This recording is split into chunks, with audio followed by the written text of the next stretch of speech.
الحمد لله حمدا كثيرا طيبا كما أمر، والصلاة والسلام على سيدنا رسول الله خير البشر وعلى أصحابه وأتباعه ومن انضم إلى قوافل نصرته، جعلنا الله وإياكم منهم.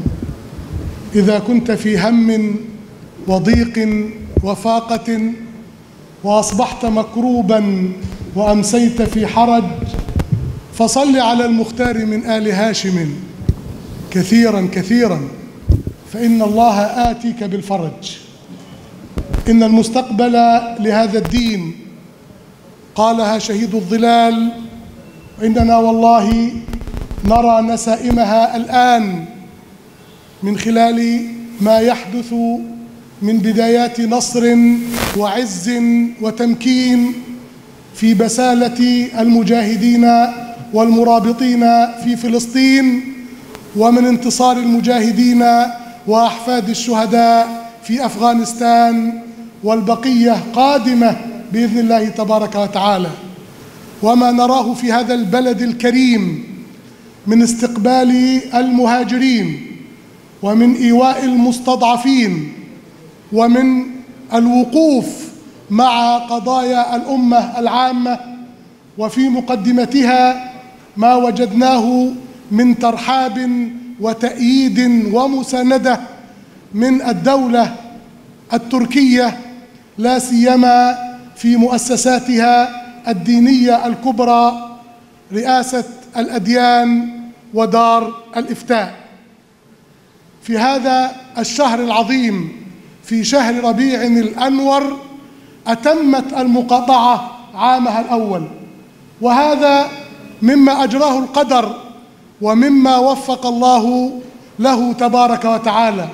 إذ نحتفل بذكرى ميلاد رسول الله صلى الله عليه وسلم، نقول له: لقد مضى علينا عام كامل ونحن في رباط بأقل ما نقدمه في الدفاع عنك وعن مقامك الشريف، فإن أمر المقاطعة هو أضعف الإيمان.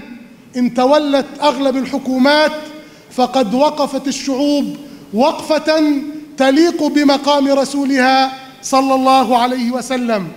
إن هذه المقاطعة التي أرغمت غطرسة فرنسا، إن لم تكبدها الخسائر المالية وقد كان، فقد أرغمت سمعتها.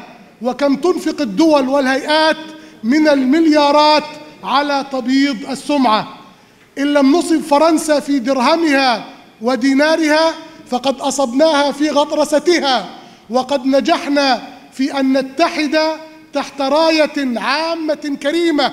اتحدت الأمة بكل أطيافها، وأنتم مثلتم الأمة اليوم من الهند إلى باكستان وأفغانستان إلى الخليج إلى العالم العربي، إلى كل الأمة الإسلامية موجودة وممثلة تحت راية نصرة رسول الله في هذا المكان، في أرض الفاتح، أرض الفتح المبين. إن الذي حدث في هذا العام جعل، لا أقول أن الهبة كانت إعلامية، إنما كانت على الأرض. وأقل دليل على ذلك أن أكبر فرع كارفور في الرياض والقاهرة أخرجوا بيانات رسمية يتبرأ من النسبة الفرنسية. فكان لابد من تحويل هذا العمل الفردي وهذا الهبة الشعبية إلى عمل مؤسسي تقوده هيئة تنسق بين ما يقدمه الإعلام وما يقوم به العلماء. إن الإعلام تنحرف البوصلة عنده أحيانا ويسعى إلى السبق في أحيان كثيرة، والعلماء قد تكون الصلة بينهم وبين جسور الإعلام ضعيفة أو مبتوتة. فهذه الهيئة قامت على فكرة أولية مبدئية، أن تكون هناك إدارة إعلامية متخصصة تنشر يومياً بالتنسيق مع كبار علماء المسلمين الموجودين في هذه القاعة وفي كل أصقاع الدنيا، من خلال مجلس أمناء فيه عامة من حضر والذين أبدوا الاستعداد والموافقة من أقطار كبيرة. وقد شعرت بخجل كبير وفخر عظيم، فما كلمت عالما أو مفكرا إلا قال كلاما قلت يجب أن يصدر وأن يكتب. قلت للجنة الإعلامية ينبغي أن تصدر هذه الإجابات. لقد سمعت كلاما من الكل وسيعرض على الجميع.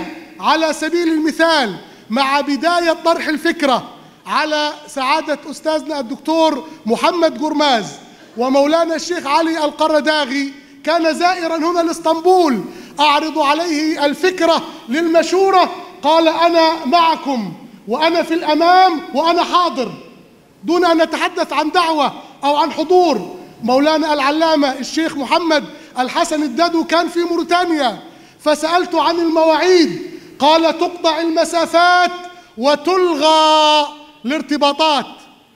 ما تحدث به الأفاضل جللنا أستاذنا الكريم فضيلة الدكتور عصام البشير العلم الكبير، وهو يتابع اللجنة الإعلامية من أبنائه بنفسه، وأن تعثرت عليهم دعوة تولاها من هاتفه ومن مكتبه.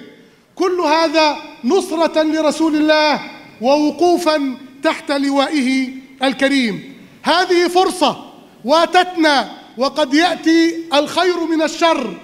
أنس إذا قدم للناس قيل كان يخدم رسول الله. جاءك الوقت أن تكون تحت راية أنس وأن تقف تحت هذا اللواء خادما لرسول الله. حسان الشاعر المناصر، اهجوهم وروح القدس معك، كونوا كحسان وروح القدس معكم. أبو بكر الذي قال عنه النبي صلى الله عليه وسلم ما نفعني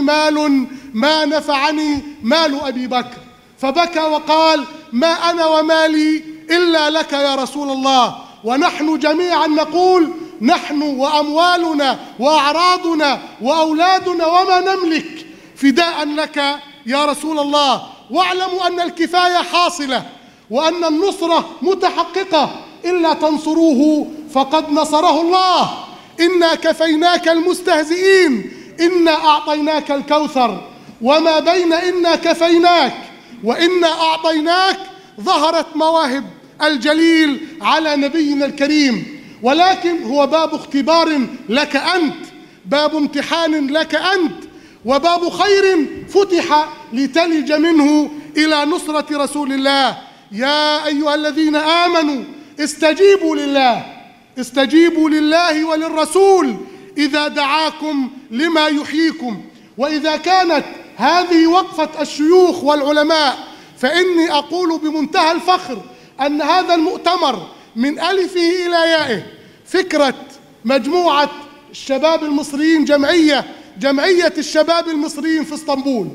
المؤتمر فكرته وإعداده وترتيبه وحتى هذا الوقوف الذي بين يديكم، هؤلاء الشباب الذين ولدوا في المحنة وعركتهم التجربة، وهم الذين سيحملون هذه الراية وسيكون على أيديهم العز والنصر والتمكين. لقد ربينا صغارا، وأظن الجميع هتف بهذا يوما في معسكرات الكشافة وفي الاعتكافات صباحا، جميعا نكرر ونقول يا رسول الله هل يرضيك أن إخوة في الله للإسلام قمنا ننفض اليوم غبار النوم عنا، لا نهب الموت لا، بل نتمنى أن يرانا الله في ساح الفداء.